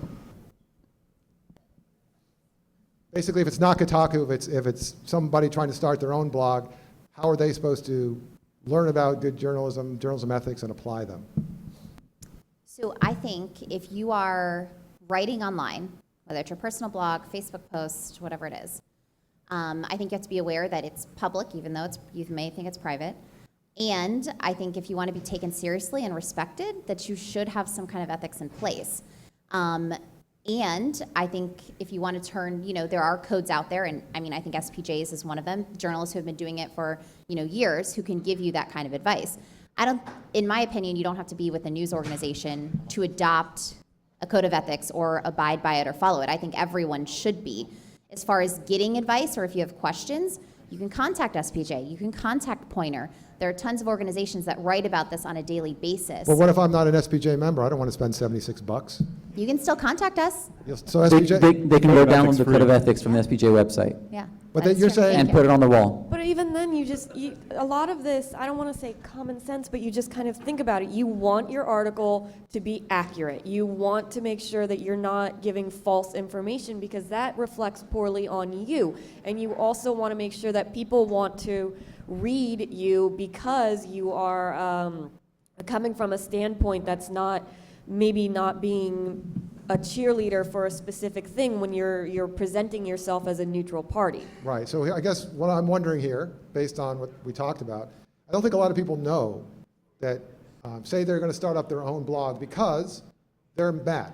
Most journalism outlets that are started by individuals are not started because they said to themselves, I want to start a journalism outlet and just do noble things upon the world. No, they were pissed off at something, and they want to do it right by themselves. But I don't think people know, and I think this is a good opportunity to say, that for Pointer Institute and for SPJ, you don't have to be a member. You have to pay dues. They will still talk to you, and they will still help you. So that if anybody is trying to start their own media outlet, trying to cover, say, games on their own, they can email Lynn Walsh, SPJ headquarters, and me, and we'll get them the information they'll need, that you're not doing this in a vacuum. And maybe one other solution we can get out of this is that if there are, in the gaming world, other sites that are trying to make a go of it, that there is in SPJ something called communities, which are online groups of people that share similar interests. Not like your gaming journo pros, but people that will, because they don't talk about specific stories, but they talk about how to do things, shortcuts that aren't going to cost your coverage, business things.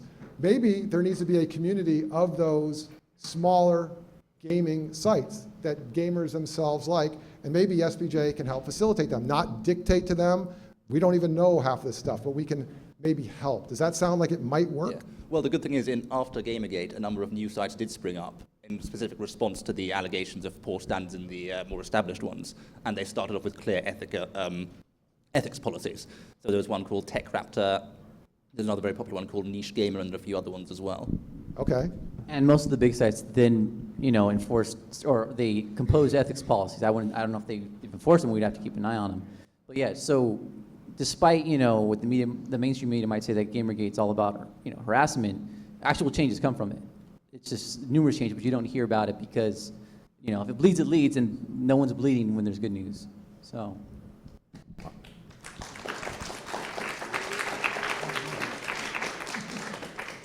All right, is there any other question from online or anything else?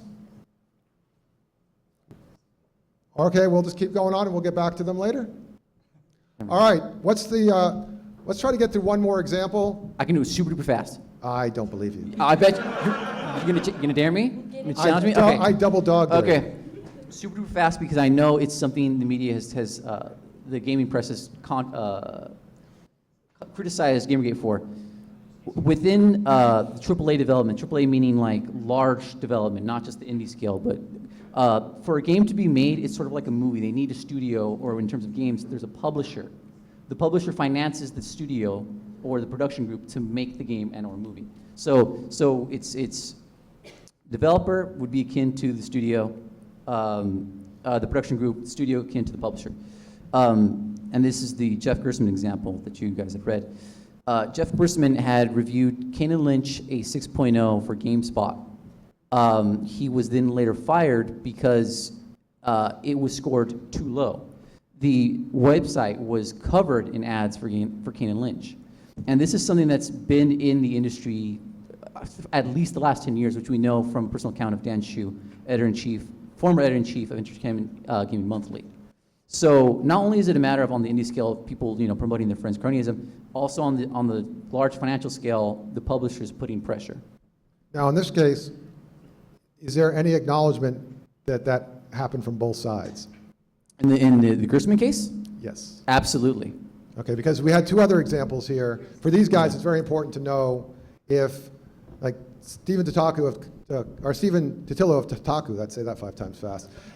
He admits that in those two cases that we heard earlier, that something went wrong. Yeah. The issue was whether he was taking it seriously enough. In this case, I just want to make sure, do we know that that's why that guy got fired? Yes, we know that that's why he got fired, because he later went on to form another website that was owned by CBS.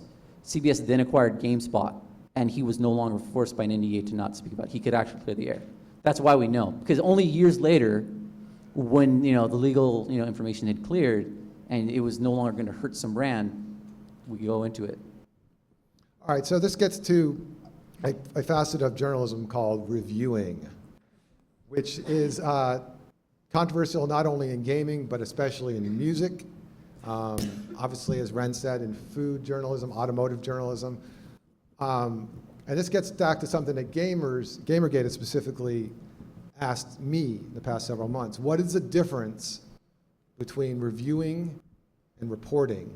And should reviewing have a lot of opinion, a little opinion? Are there any rules for that, ethically speaking? And if you want to take that hand grenade? You can do it, I believe in you. I mean, I will just say, I have never really reviewed anything, I don't believe, and I traditionally do not work in this realm. So with that said, I don't even know, I'm trying to think. Let me come at it this way. How would the ethics code apply to reviewers? If I'm reviewing, whether it's a video game, an album from an artist, a new car, or a new restaurant, what parts of the ethics code do I need to especially look at?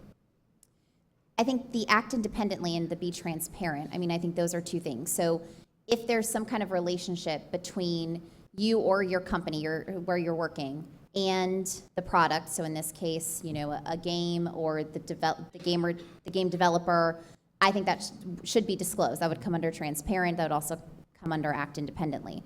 And I would also say to disclose that.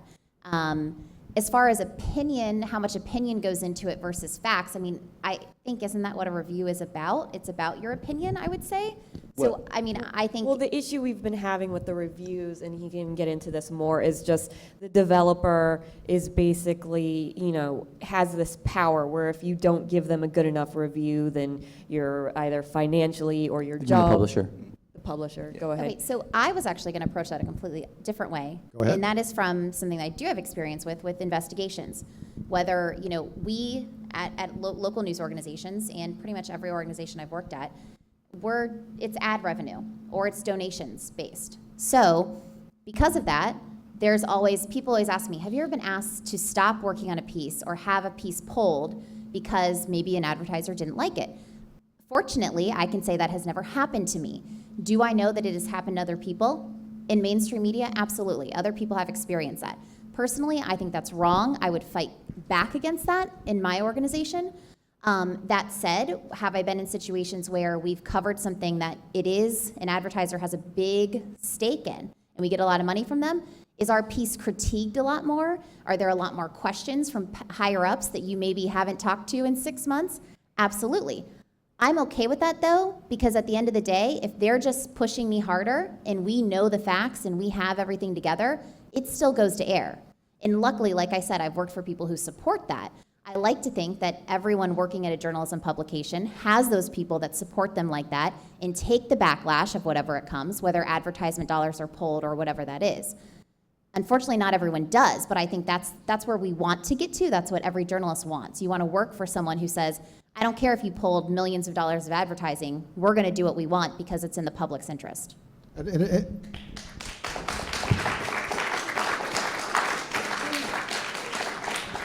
And let's be clear, there's a greedy self-interest for that. You might lose one advertiser, but if you keep your readers interested and loyal to you, you'll get another advertiser. So sometimes there's also a business reason for doing that. I wanted to ask you guys, this sounds really basic for you guys as journalists, as basic as some of the gaming stuff sounds to the GamerGate people. Reviews, how should they be labeled? I mean, when you read Reviews.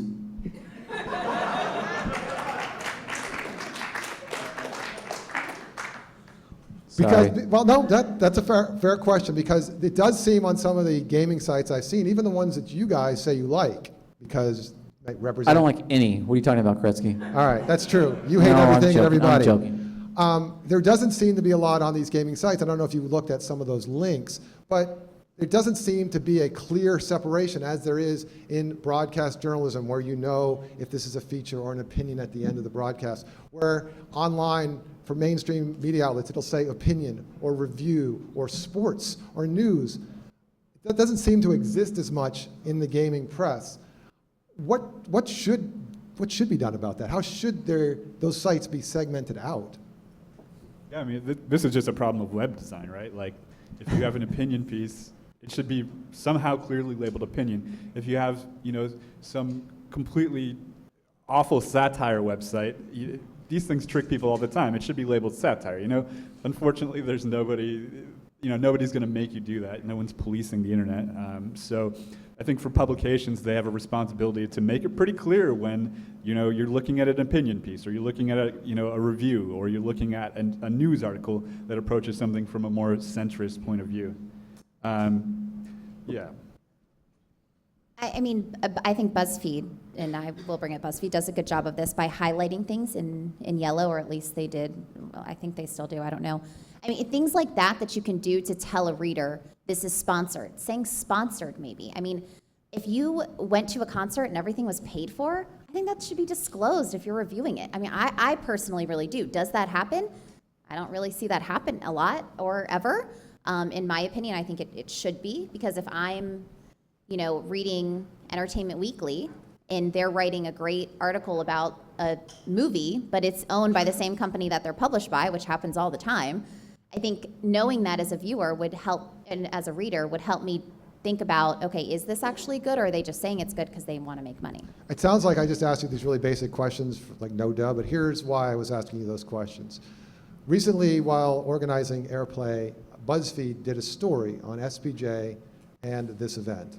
The reporter talked to me, tried to interview SPJ solely by email, talked to me, and it was a really interesting conversation, because the reporter is obviously leading me by the hand to his own opinion, and I'm like, don't play a player. I mean, I know exactly what you're doing.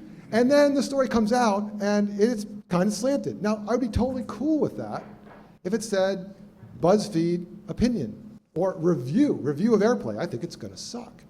What it said was BuzzFeed News. And then the byline said senior news reporter. So they did label it, they just labeled it wrong. So talk to me about the ethics of labeling opinion as news. I mean, the ethics of labeling opinion as news is that it should be labeled as opinion. But so is it a high crime or is it a misdemeanor? I think it's becoming more of a high crime. I think with the internet and with, with the newspaper, we had individual sections. We had the editorial page, we had the op-ed page. Something appeared on those. You knew it was opinion. That doesn't exist on the internet, and so we have to do a better job of labeling it. I want to ask you guys as GamerGate representatives, tell me if this opinion is wrong. It seems that more than the examples you cited earlier about ethical violations that may not have been corrected correctly, that this is an issue for GamerGate almost more passionately, that the delineation between what's opinion, what's news, what's a fair review, that even if the strongest opinions, even if the gaming is dead stories that GamerGate hated so much, if they had a big label at the top that said, my opinion, would it have still caused as much of a backlash? They still might hate those articles and left 1,000 comments, but would things have been different? No. Rats. Because it came as a result of trying to censor the discussion. It's the Streisand effect. They said, don't talk about it, don't talk about it. Well, that's going to make people talk. It's like when Tom Cruise had this Scientology video. They tried to get rid of it, and people just shared it more. Whether they could have called it anything, but the fact that they tried to censor the discussion is what caused the issue. And not only that, but the labeling of us being terrible people in the process. It feels bad. Right, if you categorize someone as a terrible person, they're going to want to speak up and defend themselves just as much. I wonder, is there some way that if a website, say in the BuzzFeed case, labels something as news and it is not, what can a reader do about that? What can SPJ or the Poynter Institute say about that? Like you said, Lynn, earlier, we're not a licensing agency. We don't want there to be journalism licenses. We don't want the government licensing journalists. GamerGate actually did something about that. What's that? So Gawker had affiliate links or native advertising that they were not disclosing. So GamerGate contacted the FTC, and as a result, the FTC put pressure, and now it's like I think they're like, you want to get on that? I think they modified Federal Trade Commission. Thank you, Federal Trade Commission, because I've said it so many times. Anyway, so now I think they're working out some sort of legislation where they have to show it now, or otherwise there's some like ridiculous fine or something.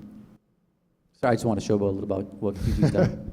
I mean, as far as what can be done, I mean, if it was something that I was passionate about and I wanted to disclose the fact that, this gamer has this relationship or whatever, I think kind of doing what you guys are doing by exposing that, I think is fine. I actually think that's a great idea. As far as what SPJ can do or a Poynter, I mean, while we may not be a policing agency, we do, when we see something that we might think, whether an individual is part of the organization or the organization as a whole, we do blog about it, we do write about it, and we hope to think that by writing about it, by blogging about it, the public then and everyone else, you're kind of gaining this momentum and people are talking about it, and hopefully the person will stop. Again, at the end of the day, we're not a licensing agency. We can't pull anything. But maybe will that person lose their job? I don't know. I mean, there are repercussions maybe within the industry. I mean, that's all I can think that maybe we could do. Yeah, and I think it's on everybody here and everybody watching online too. Just stop consuming it. If fewer people, absolutely, I agree with you on that. Yeah, you guys use that archive link all the time, right? So you can poke at stuff without actually giving them your ad money. Okay, but here's the problem with that. Is that when I talk to some gaming journalists, just as you guys are insulted by guilt by association, some gaming journalists feel the same way. So there have been some outlets that have done some bad things, but now the GamerGate way of correcting even a minor problem is to use a howitzer to kill a fly. Is anything wrong goes online and the volume is always turned up to 11. That can have a negative effect, Lynn, of making those reporters gun-shy about engaging with their readers. And one thing that you'll hear from these guys, especially in the internet era, journalists have to engage with their readers. So there has to be a different way of being successful. There have been examples of GamerGate applying pressure to make changes, some grudgingly, but they got made.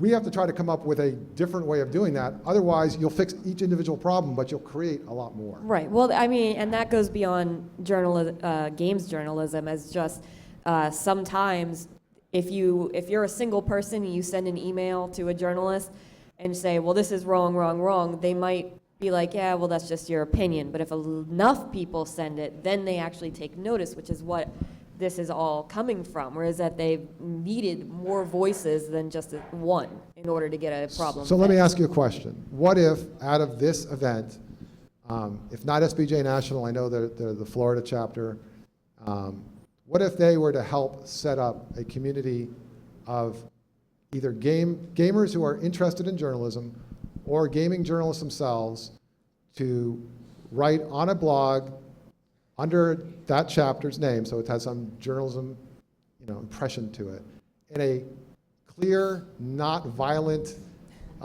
way?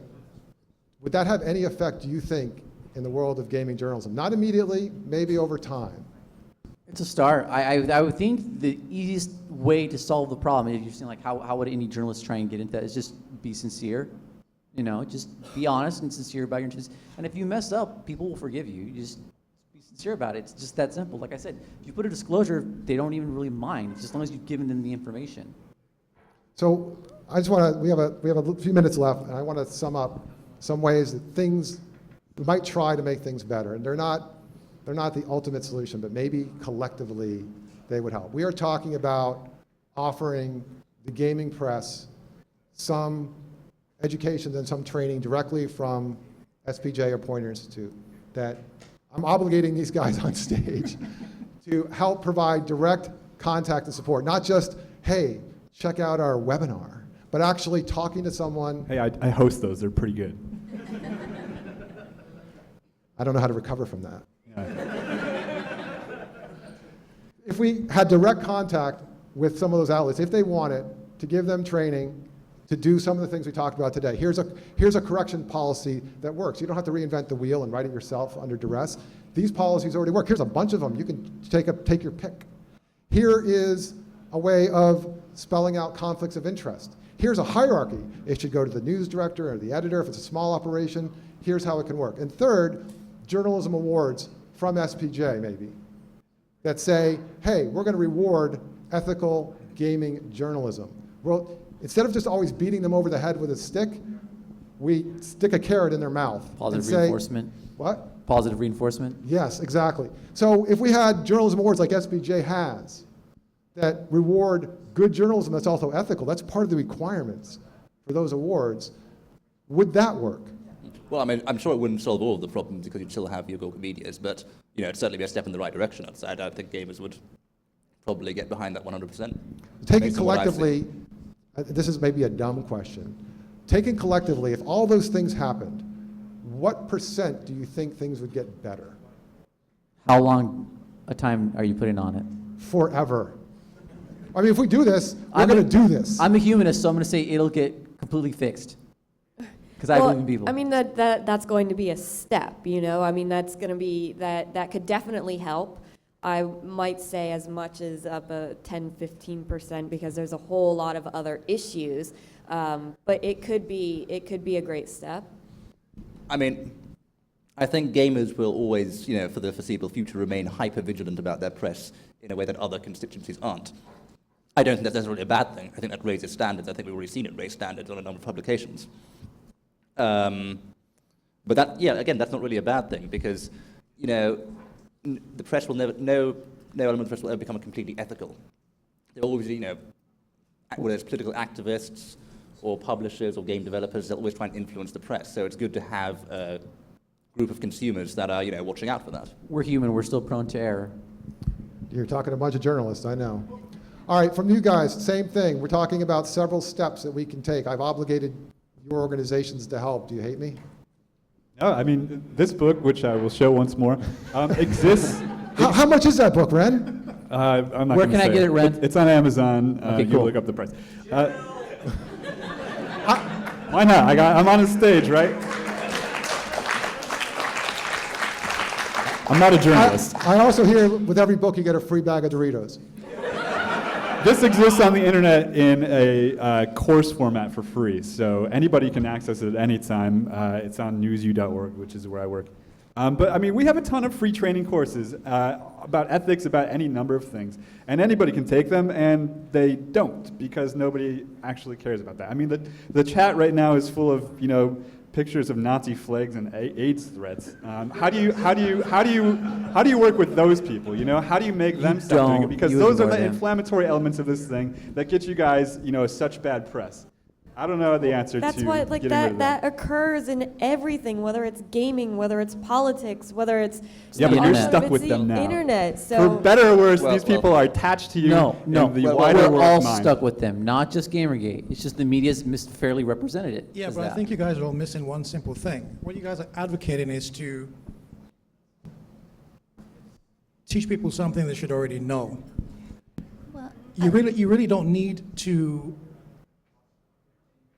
ask somebody to describe what it is to be ethical, or, I mean, people who want to do the right thing will do the right thing. It's really that simple. Now, there's lots of...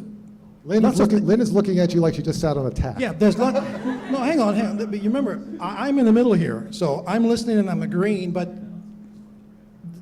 what's missing here is we're talking about adding another layer and to what people can and cannot do, or where they can go and read stuff to learn how to do things. The bottom line is this. If somebody needs to be told you're doing the wrong thing, that person shouldn't be writing for the public, okay? There's a very fine line between what's right and what's wrong. A lot of people don't know where that line is. Now, there are lots of publications online. If you want to learn how to, you know, to write, you know, ethically, there's lots of publications online. If you want to write to make sure you don't get sued, or because you want to be able to voice your opinion, you can go to EFF.org. They have lots of articles online. Right, I think what Ren is saying, and this is true, and this is something that me and Ren and Lynn struggle with in our own profession, is that there are free resources at Poynter Institute. Correct. And not a lot of journalists, good journalists take advantage of them, but the journalists who need them don't. Correct. So I guess what I'm wondering is there a way to cajole and not only punish gaming journalists to avail themselves of these resources, even if we have to kind of lead them to it personally? You're saying that it's common sense. Derek, if common sense were really that common, there wouldn't be any journalists. But here's the thing, though. It is that's true. But I think what's lost here is, as I said earlier, we don't need to add another layer. I mean, you can drag an animal to the stream. You can force it to drink. This stuff's out there. I mean, most of these writers who are writing these things incorrectly, or writing these opinions, you know, labeling them as something that they're not. I mean, these people know what they're doing. I mean, let's put it this way. The difference between Fox News and BBC and CNN is obvious. I'm not going there. Well, but no, let's hold on. I just want to interrupt for 1 second, because I do want to tell the booth that we're going to take some more questions from online. I do want to float out one more idea that wraps up all of this, and I want each of you to tell me if you think this is a good or bad idea. In mainstream journalism, the New York Times has two different positions. One's called an ombudsman, which is someone who's hired by the New York Times to write bad things about the New York Times, essentially. They're paid to critique their own paper. Now, I don't suppose that gaming journalism is going to do that, but the New York Times and other publications have something else. They have really sounding weird titles like media reporter. Basically, a reporter who covers reporting. So David Carr was one famous guy who did that. It was in a movie. But I'm wondering is if what gaming might need, because this is such a passionate audience, is a gaming reporter. Someone to just basically have a website that covers the reporting of gaming. Now, that doesn't always work in other media. I don't know who that is. Let's stop it. But you're telling me that this community is much more impassioned. Derek, you're saying how this almost unhinged. They're that interested in this sort of world. A gaming media writer might be well read, well respected, and a place for everyone to come to. And that could be where gaming journalists would go to and realize, oh my God, I better fix that because I don't want to be shamed on this site. This sounds like deepfreeze.it. But it's not. Right, exactly. Because no, I talked to Bone Golem, and he is mortified at the prospect of being that guy. Right, no, hang on. He emailed me when I mentioned that, please God, don't do that. I assume because he doesn't want... I stand corrected. I assume because he doesn't want the eye of Sauron turned on him. So I am wondering if some journalist should do that. Maybe it's a journalist that's only tangentially connected to gaming, so they come at it sort of new and not with a whole bunch of baggage like Lynn and Ren were saying. What do you think? I think that's a great idea. It doesn't even need to necessarily be a whole new site, although to begin with it probably will. But if that starts and it starts getting readership, then that could lead to places like Kotaku actually hiring their own person. I mean, if you look now at almost every single news outlet, they have somebody who's reporting on the media. The Examiner has someone. Dylan Byers at Politico. I mean, almost every publication has someone doing this. So I think that it's a great idea if somebody out there wants to start this up and then eventually have it spread to more mainstream outlets. Yeah. Is it on? Okay, yeah. Yeah, no, that is happening. It's a good idea that's happened. I have to disagree with Ren, once again, sorry, about something earlier. He said that when you work in that area, it's unavoidable you make friends, and I would say that's false. It's not unavoidable you make friends with the people you're covering. I know Eric Kane, for example, he'll cover things and he'll keep a distance. He doesn't. He's from Forbes. From Forbes, yes. And Eric, he's kind of, that's sort of something he does now. He's one of the few people who tried at the start to sort of like cover the media's, like report on the media. William Usher, who is a part of GamerGate, he's done it for years, even beyond me. I don't think he's like friends with any of these people. He keeps a distance. I wouldn't call myself a journalist, but I've done a little bit of reporting on it. And even I've tried to do it, but I'm not friends with any of these people. And it's unfortunate that you have to make some sacrifices if you want to do that, but I don't think it's impossible. Actually, what you were saying about someone to cover the gaming media and its problems, I think that's probably William Usher. I mean, he's done more than anyone on his blog. He's covered virtually every ethical allegation on his blog, and yeah, I mean, he knows more than anyone on that. No, and William Usher was on the GamerGate committee that selected you guys, and I understand what he does. I'm talking about something a little more formal, a little more involved, so that in following these journalistic practices, someone from outside of GamerGate, because if you want credibility, when you just like Lynn was talking about relationships, if you have someone that does not have that relationship saying something is amiss, it carries more weight. Look at what happened here today. When these guys clapped, when these journalists who you do not know said something that you agreed with, because they carry more weight. It would have to be someone like that. Does that make sense to you guys? Well, you know what? We're going to see after Airplay if it's just a lot of talk or we can actually make this happen. Are there questions or comments from online? All right. So one question was about amateur journalists or journalists that are interested in getting into games journalism may be discouraged from entering the field due to the intense scrutiny that's being applied to contemporary games journalists. Should they expect similar levels of scrutiny, and is that level of scrutiny appropriate? Well, the advice I would give is to join a games news site that still has a decent reputation, like The Escapist, or one of the new ones like Niche Gamer. Then I think you'd be scrutinized fairly. I agree that there's a sort of hypervigilance about places like Kotaku, which I think is sort of justified. But yes, you would be under extra scrutiny somewhere like that, but not so much at, say, The Escapist, which has sort of proved itself. And at the same time, you really shouldn't be afraid if you're following pretty simple ethics, like don't report on your friends and your roommates' stuff. I mean, disclose your conflicts of interest and make sure that you have the facts when you're actually reporting. I mean, these are very simple, common sense things that will lead to you not getting attacked in that way. I mean, as far as scrutiny goes. So the short answer is no. Okay. Here's a question, before we go back up to the booth, here's a question from someone in the audience. Hello. So this is a bit of a cynical question, but while I really like the idea of sort of a journalism of journalism site that can be critical of the gaming media, with the current way that ad revenue and just generally the revenue models for these sites, would there actually be any particular downside to being negatively reported on by this potential site? Like, is there a significant penalty right now if Kotaku is found to be, say, like we've talked about, like having done journalism with poor ethics? Do they suffer in any way from that? Well, I think that the consequence is massive losses of trust, and people go to other sites and they archive your news stories so you don't get any more ad revenue. Well, so I guess that's actually what I'm kind of getting at. So while I dislike the environment of the gaming, well, I'm sympathetic to games journalists disliking the current very fiery, very aggressive environment. If we didn't do that, would there be any penalty at all? Even if everyone just roundly says like, oh, that's horrible, that you shouldn't be doing that, would they suffer at all if we didn't do anything?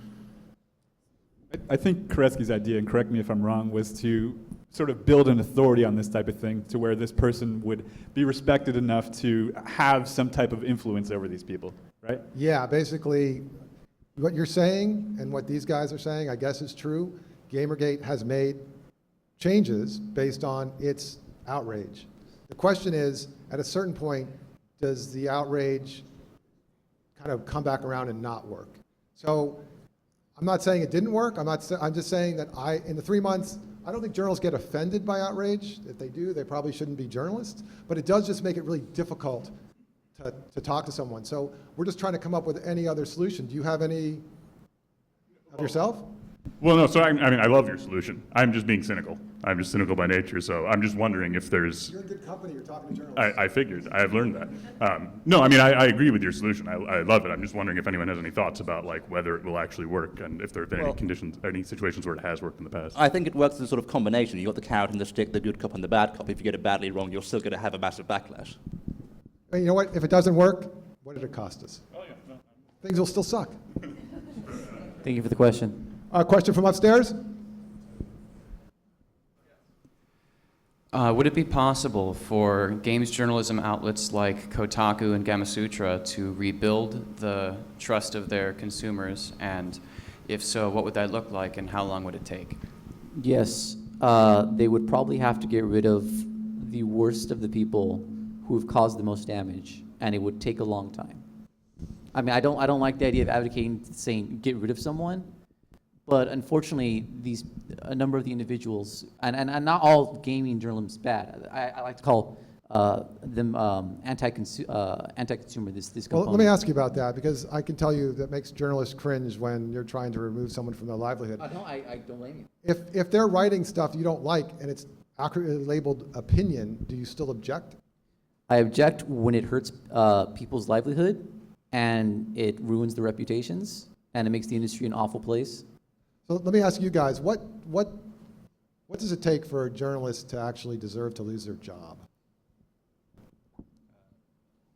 Should we rally off some plagiarism? Plagiarism's huge. Fabrication? Yeah, I mean, inaccuracies, writing something as fact that clearly is not. Yeah, and then, sorry, just to jump in with regular media, is that we're seeing those things happen and people not losing their jobs. Brian Williams? Sabrina He's so Rubin Early is handsome, still though, yeah. employed. Fareed Zakaria has Rolling plagiarized Stones editors and writers? himself. Yeah, they've sort of become big enough brands where these publishers are taking the risks with them. I mean, to go back to the question, I mean, I don't think, I think Kotaku could probably, I don't think they would need to go to that length. I think The Escapist has provided a formula for winning back trust, because you have to, why I keep bringing this example up is at the start of GamerGate, The Escapist was seen as one of the worst examples. Gamers brought up, instances in the past where they misreported a story, where they got their facts wrong. What The Escapists did was they apologized for all these stories, they published a new ethics code, and when they covered GamerGate, they went and talked to both sides. So let me ask you a question, Allum, about that. So that's the formula you want to follow. Well, actually, no, hold on, Allum. At the same time, people had left Escapists. So it wasn't just reformation of policies and what have you. There were people... But that happened much later when they had to undergo after restructuring. they started. They'd already won back trust by that point. Right. Yeah, let me ask you a question about that, because journalists are very skeptical about these sort of things. Did they win back readers because they just changed what they were writing? They changed the opinions to be something GamerGate liked, or did they still get the GamerGate audience and write stories that GamerGate did not like? 'Cause Yes. that's the test. Yes. There were a number of very vocally anti-GamerGate people at the Escapists who remained there while all these changes were going on. And you're saying that that GamerGate still accepts that? They didn't like those articles, but they accepted what Escapists was trying to do. I mean, like I said, it's just be sincere. When most places were trying to shut down any discussion, the escapists had allowed discussion to happen on their forums, and their servers were DDoS. That was their servers were attacked to try and silence the discussion. So it's just, if you're sincere and you're transparent and you're fair, that's really all you need to do. I think one of the crucial things they did that a lot of games news sites didn't, and a lot of mainstream news sites didn't when they covered GamerGate, is that in the first couple of months, the escapists went out and interviewed supporters on both sides. That happened barely anywhere else in the coverage of GamerGate. That's something we're going to talk about in the afternoon. Do you guys have anything to add real quick? I'm just wondering about the premise of the question. Do these sites feel like they need to win back some type of trust? Do they feel like they lost trust? I mean, has their advertising revenue really fallen that much? Do they? I mean, how big percentage of the gaming industry is GamerGate? So Gawker said they lost 7 figures of ad revenue due to GamerGate. Right. We don't know what those 7 figures are. Could be between 1 million and 9.9 million. And that wasn't enough for them to change their policies, or for them to, like, I guess after they said that, did you see an improvement in ethical conduct by their writers, their reporters? Well, after GamerGate, they did go back and add disclosures to a lot of, say, Patricia Hernandez's articles. Patricia Hernandez, but Nathan they did Grayson have still doesn't have disclosures on his articles. But I want to say something about that revenue stream thing, though. There's an article came out last week that I shared on my Facebook page about this revenue stream. I think it's not just about readership that's making them lose money. It's about all these people using all these ad blockers and everything else. So if somebody says I've lost, $7 million on blah, blah, blah, it really doesn't mean that they've lost readership. It usually means that, they've just lost money. But money comes from people coming to your site and what's being generated from the ads on that site. So that's really why, if somebody says, as Lynn just mentioned, if somebody says, we've lost $7 million, blah, blah, blah, it doesn't mean you've lost $7 million because people aren't reading the site. It just means that people may be reading the site, but they're blocking all these ads, because that's how you get most of those metrics. Derek, actually, I'm sorry to correct you. In the case of GamerGate, they actually did lose the ads because GamerGate personally, we had campaigns to mail the advertising. I'm aware of that. But what I was saying is that when Lynn mentioned that, well, Actually, I don't want to get too far into that, because part of this is our afternoon discussion about covering online movements, how GamerGate actually approaches things. I do want to do this. We only got a couple of minutes left. Based on this conversation, I would love for each of you to just give a wrap-up of what you learned today, what you think should happen after today. Because I've heard a lot of people ask me, well, if AirPlay happens and nothing happens afterwards, what was gained, what was lost? Is anything gained or lost just by this? Do we need to implement some of those ideas? Will they help? What do you suggest? Do you think there should be more discussions like this? Just talk to me about the past 2 hours and your impressions. Anybody can start in any order. Okay, I think that this was a good opening discussion. We definitely did not get to all of our examples. If I had known just how much the discussion would have occurred, I would have started with a different example. For instance, I know Allum didn't even get to like most of his stuff. Pros, yes. Right. So I think this is a good opening and a good beginning stance. And I think that we got the admission from Ren and Lynn that the disclosure is a big breach of ethics, and that was something that gamers have been and those involved in GamerGate have really been trying to get to the surface. So I think that this discussion really helped bring that into the public arena, and I think that more discussions like this will bring the other issues in there as well. Well, what I've learned, what I suppose people watching have learned, or people who have only read the mainstream media have learned, is that claims that GamerGate is only about harassment and not about ethics are complete nonsense. But in terms of, what could happen now, like Ash says, there's so many other examples out there that, need to be talked about some more, I think. I think what I learned is that things were positive. I hope journalists who are watching this will see that you're not going to be, lined up at a wall and shot. It's as you guys saw from the applause. We're not against you. We're just against bad journalism. There's a component who's anti-consumer and sort of just wants to make their own clubhouse. If you're sincere and you make mistakes, we don't mind. I mean, we make mistakes too, and And then if anyone is a young journalist student and you like games, go for it, because now's the time. There's a demand for some better journalism.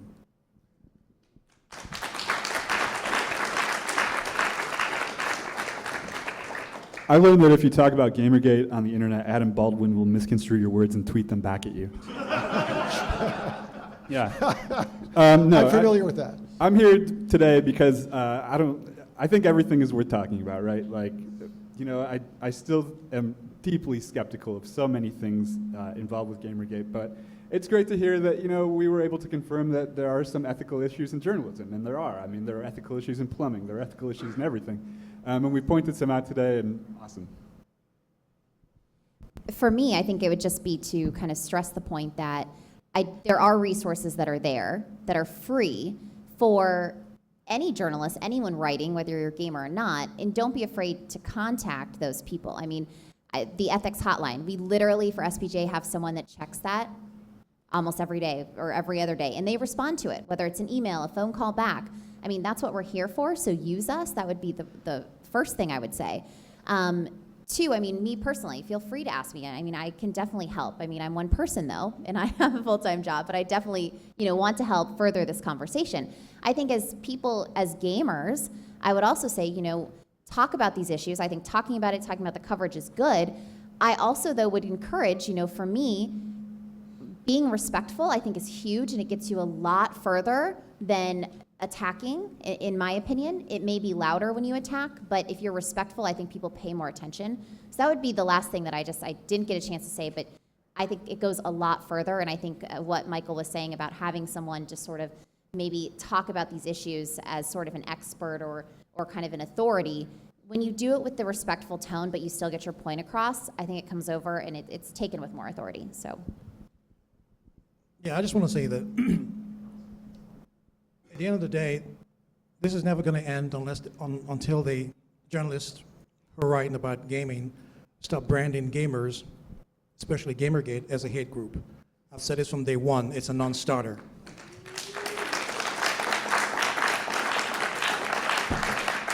I, as a gamer and a game developer, I didn't believe it then, I don't believe it now, I never will believe it that GamerGate was ever about harassment, ever about misogyny, or ever about any of those You're on things. the afternoon panel, and that's going to come up. And that's pretty much, that's all I have to say. All you have to do is just look at it from a gaming standpoint and not from, all this other noise, because that's what sells. All right.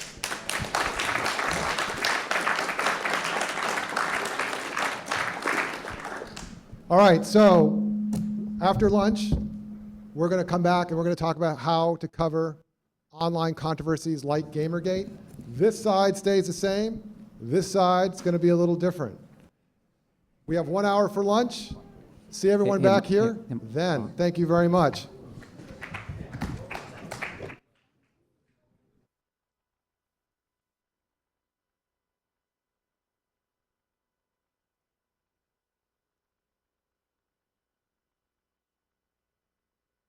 We off the air, right? All right, hey, everybody here that wants to get lunch, I just wanted to be off the air. If you're looking for lunch,